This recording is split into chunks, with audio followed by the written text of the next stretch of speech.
ଆଜି ସେ ସମୟ ନାହିଁ ଯେଉଁଠି ଘରର ବଡ଼ମାନେ ଦାଦା ମାମୁଁ ବାପା ବୋଉ ଏମାନେ ଯେଉଁଠି ବାହାଘର ଠିକ୍ କରିବା ପାଇଁ ଡିସାଇଡ଼୍ କରିଦେଲେ ସେଇଠି ହିଁ ବାହାଘର ହେବ।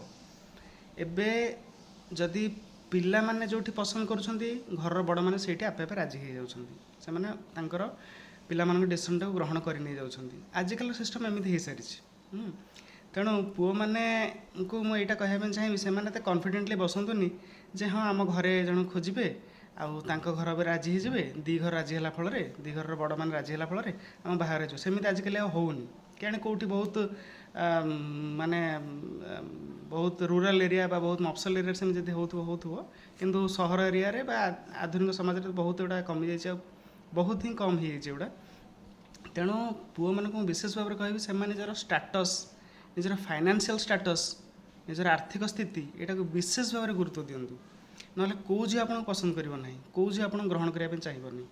ସମସ୍ତେ ଚାହାନ୍ତି ଲାଇଫ୍ରେ ଗୋଟେ ଭଲ ପଇସା ବାଲା ପୁଅ ଯିଏକି ତାଙ୍କୁ ସବୁ ପ୍ରକାର ସୁଖ ଦେଇପାରୁଥିବ।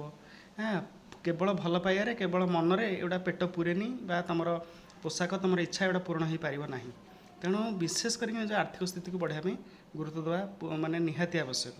ନହେଲେ ଆଜିକାଲି ସେ ପୁରୁଣା ଯୁଗ ନାହିଁ ଯେଉଁଠି ବାପା ମା ଯେଉଁଠି ଚଏସ୍ କରିଦେବେ ତାଙ୍କ ବାପା ମା ବି ରାଜି ହେଇଯିବେ। ଦୁଇ ଜଣଙ୍କ ଘରର ବଡ଼ମାନେ ଖାଲି ପରସ୍ପର ସହିତ କଥାରେ ରାଜି ହେଇଯିବେ, ସେମାନେ ଭାରି ଭଲ ଲୋକ, ଏମାନେ ଭାରି ଭଲ ଲୋକ, ଏମିତି କଥାରେ ମଧ୍ୟସ୍ଥି ଗୋଟେ କହିଦେବ ଆଉ ବାହାଘର ହେଇଯିବ। ସେମିତି ଆଉ ହେଉନାହିଁ। ତେଣୁ ପୁଅମାନେ ବିଶେଷ କରି ସାବଧାନ, ନିଜର ଆର୍ଥିକ ସ୍ଥିତିକୁ ଯଥା ସମ୍ଭବ ଚେଷ୍ଟା କରନ୍ତୁ ସୁଦୃଢ଼ କରିବା ପାଇଁ।